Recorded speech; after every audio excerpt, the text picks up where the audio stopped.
Allora, signore e signori, dovremmo essere pronti per cominciare questa puntata del salotto. Intanto benvenuti.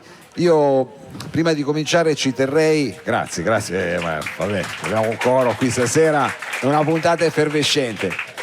Perdonatemi, però io volevo all'inizio ricordare una persona per me importante anche per la città, che è mancata in questi giorni. Sto parlando di Giorgio Olmoti, un grande scrittore, un grande intellettuale, grazie, e per me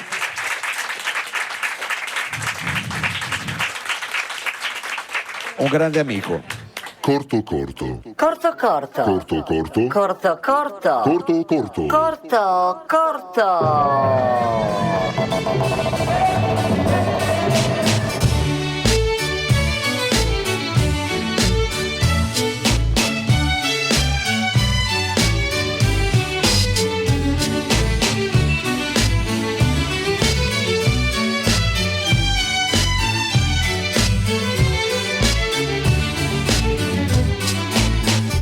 Salotto di Mao. Un grande applauso perché sta per arrivare qui sul palco finalmente la nostra Roberta Magnetti. No, ma l'altro c'è il suo, non ti dire. Devo andare in alto. Rocco, stai. Dai, Rocco, stai. Qua. Quello è il salotto, scusa. Ti metti sul divano. Allora Roberta, sì. Io giustamente poi preparandomi per la tua intervista mi sono perché insomma annuncio subito che chiaramente io Robertina la conosco da tanti anni, una ventina d'anni, ma di più, credimi, molti di più. Vabbè, io ho fatto siamo sui 30, non volevo lo so, dirtene. poi dopo quando passi 20 sono sempre 20, sai com'è, non dici più 30, se no ti sembra già tanto. 20 più. Però ho scoperto che in realtà tu la tua formazione musicale è cominciata molto presto e anche in maniera molto classica, perché hai fatto parte dei piccoli cantori di Torino. Oh yes. Hai studiato ancora alle elementari, al conservatorio, flauto traverso. Le medie al conservatorio, sì. Mamma mia. E poi a un certo punto, arrivata alle superiori, la contestazione, è diventata una ragazza cattiva e hai detto basta. Ed è colpa del conservatorio, perché hai avuto una cosa era di rigetto. tremenda, non ci lasciavano ascoltare neanche Elvis Presley. Niente. E lì ho detto no. E allora tu hai detto a quel punto così, hai tirato su una band femminile che non l'ho tirata. Sì, se la vera in effetti sì. Age of Nonsense. Ma ti sei documentato? Ma certo, Robertina, ma abbiamo qua Roberta Magnetti, vuoi che non mi documenti? Sei andata a una pescare. Carriera come la tua, ci mancherebbe. Sì. Quella è stata la prima esperienza durante il liceo. Sì. Poi sei rimasta un po' così senza casa né patria e a un certo punto c'è stata questa grande occasione anche professionale con le Funky Lips, ricordiamolo, la grande band di Torino in tempi femminile, è vero? Sì, io avevo avuto una crisi musicale a un certo punto alla fine del liceo e facevo la segretaria. E poi a un certo punto le Funky Lips cercavano una tastierista donna. Ai tempi ce n'erano pochissime e c'era una cosa meravigliosa negli anni 90 che era questo catalogo che il comune ogni 2 anni pubblicava con le band, c'eri anche tu, c'erano tutte le band. Cato fa la collezione di quei cataloghi, ma sì, perché è una cosa più unica che rara, ormai sono sì. E quindi le Funky Lips che cercavano una donna hanno cominciato a sfogliare questi cataloghi alla ricerca di una tastierista donna e hanno trovato me. E hanno trovato te. E io da un giorno all'altro ho lasciato il lavoro sicuro con contratto a tempo indeterminato. Però dai, no, a parte gli scherzi. Però sì, e sono finita nelle Funky Lips. Una bella avventura con le Funky Lips, poi lì anche come produttore Carlo Rossi, ricordiamolo, veramente un grande professionista. E a un certo punto ti sei anche, come dire, invischiata in queste cose del repertorio italiano anni 30, 60, un po' swing. Sto parlando delle voci di corridoio, no? Sì, le voci di corridoio che sono state un'altra band con la quale hai lavorato per parecchio tempo, dove hai sviluppato anche in qualche modo un po' la tecnica del coro, la tecnica di come si arrangiano i cori, che poi dopo vediamo che hai messo in pratica. Ma prima di parlare del coro volevo dire la cosa secondo me importante da ricordare è il tema. Sto parlando dell'album Cuore, registrato insieme ai È l'unico, quindi non poteva che essere quello. Magari non lo sa, la gente si poteva cercare Robertina, li dovete cercare, Robertina Cuore, un album che avete fatto con i Gatto Ciliegia, con i Gatto Ciliegia, Gianluca che c'era un paio di settimane qua. Come era andato? Sì, era qui con Giulia B che faceva. Mannaggia. Avrebbe dovuto suonare basso, ma sai che lui è pigro, non gli piace fare queste cose. Quella è stata un'avventura, diciamo, discografica importante. Stiamo parlando del metà 2000, anni 2006. Esatto, 2006, sì. Quindi anche da lì sono passati un tot di anni. Con Casa Sonica, cos'era? Con Casa Sonica, prodotto da Mascasacci, registrato insieme ad Ale Bavo, e insomma è stata una cosa con appunto questa collaborazione meravigliosa con i Gatto Ciliegia, che fino a quel momento erano stati un gruppo solo strumentale, e quindi hanno pensato insieme a Max di fare questa esperienza con una cantante, l'unica esperienza, non so per quale motivo. Ma tu insomma hai continuato a lavorare nella musica. Io quello che volevo sottolineare questa sera, anche la cosa che veramente come dire, ti fa onore, è questa capacità di aver fatto vivere la musica, e aver fatto vivere la musica anche in tante persone, fuori da quelli che sono gli ambiti diciamo ormai standardizzati, successo, la canzone, il fatto proprio di suonare insieme, di stare insieme. Questa è una cosa bellissima che, per la quale tu hai lavorato tanto, e che veramente si merita veramente secondo me un grande applauso, perché ci sta lavorando da tempo, e sono le cose che si vedono di meno ma che fanno veramente bene la musica. Prima parlavamo di Rocco, esatto. Ma guarda che anche la nostra Robertina. Non so assolutamente. Senti, l'ho incontrata la prima volta nel 98 con le Funky Lips. Io lei sì, al supermarket, dicevi, e ho avuto il piacere di fargli i suoni di palco, e quindi me la ricordo benissimo. Te la ricordi bene. Anche con i Gatto Ciliegia e Grande Freddo, forse una data al Caffè Libero abbiamo fatto insieme. Ma c'era memoria dell'elefante. Era lui, sì, io no, per cui e quindi diciamo così siamo arrivati al 2010, anno fondamentale, perché ti trovi diciamo a dover inaugurare quelli che sono i bagni pubblici di San Salvario, un'iniziativa. Gli ex bagni pubblici, gli ex bagni pubblici adesso si chiamano in un altro modo. Ex, giusto, perché sennò non si capirebbe neanche. Sono, a quel punto nel 2010 i bagni pubblici diventavano ex, perché stavano diventando la casa del quartiere di San Salvario, la casa del quartiere, e giustamente per inaugurare questa cosa della casa del quartiere hanno pensato di chiamare un coro. Ma non basta, perché tu hai detto, ma già che dobbiamo fare questa inaugurazione, siamo in quelli che erano gli ex bagni pubblici, come lo chiamiamo questo coro? Vocal Ex Chess! Oh, adesso abbiamo svelato Eccoli. l'arcano. Cioè si può pronunciare anche all'italiana, anzi alla piemontese, ex chess, perché sono nati proprio lì dove c'erano i vecchi bagni pubblici, erano gli ex bagni pubblici, ed è cominciata questa straordinaria avventura di coro. Come possiamo in sintesi dire, insomma, un coro, di solito i cori di gospel, i cori fanno insomma musica o blues o musica sacra, invece tu hai detto rock, e del resto era una vocal excess. Ce l'abbiamo qui questa sera, e allora io vorrei sfruttare questa possibilità di cantare insieme, perché sono tanti qua, siete veramente tanti stasera. Io mi ero già accorto della potenza che avevate un annetto fa. È vero, perché avevamo fatto una cosa insieme nei teatri, ma devo dire che stasera continuate a confermare questo spirito veramente fantastico della e conta musica. che è il 27 agosto, per cui in realtà noi non abbiamo ancora ripreso la nostra attività, siamo tutti, infatti ho detto ragazzi dai, c'è questa cosa da fare con Mao, mi aspettavo 15-20 persone, sono in 50, perché vuol dire che c'ha voglia di cantare, scusa, dai, perché c'ha voglia di cantare, avete voglia di cantare, meravigliosa, sì, quella è la cosa roba. Allora adesso la introduco io questa. Perché in tutta questa presentazione molto professionale di Mao, appunto su quella che è la mia carriera artistica, Mao ha tralasciato il fatto che ci conosciamo veramente da 30 anni, e vi dico solo che quando io aspettavo mia figlia e sono arrivate le prime contrazioni, Mao era con me a Sant'Anna a cercare. È vero, anzi è bellissima, certo. No, non ce la fai. È vero, anzi, voglio dire, stasera non c'è Sara Michele, che salutiamo, perché Sara Michele ormai figura, ormai ha 20 anni, figurati. Quindi insomma e per di più c'è anche da parte mia, io sono una sua fan da sempre, abbiamo anche fatto delle cose insieme, lui è stato molto carino. Quanti anni fa era? Prima di Sara Michele, quindi più di 22 anni fa. Sì, più di 22 anni fa, era più o meno 2001-2002, e siamo andati a fare una cosa in televisione, e avevamo fatto questo brano che Destino vuole, che l'abbiamo fatto anche un paio di settimane fa con Gigi Giancursi, ma ci sta, io anzi adesso lo farei quasi tutti i mesi, facciamo una versione di Stringimi, perché è una canzone, guardate, secondo me è proprio commovente. Esatto. Io gli ho detto, ma facciamo Stringimi, ti prego.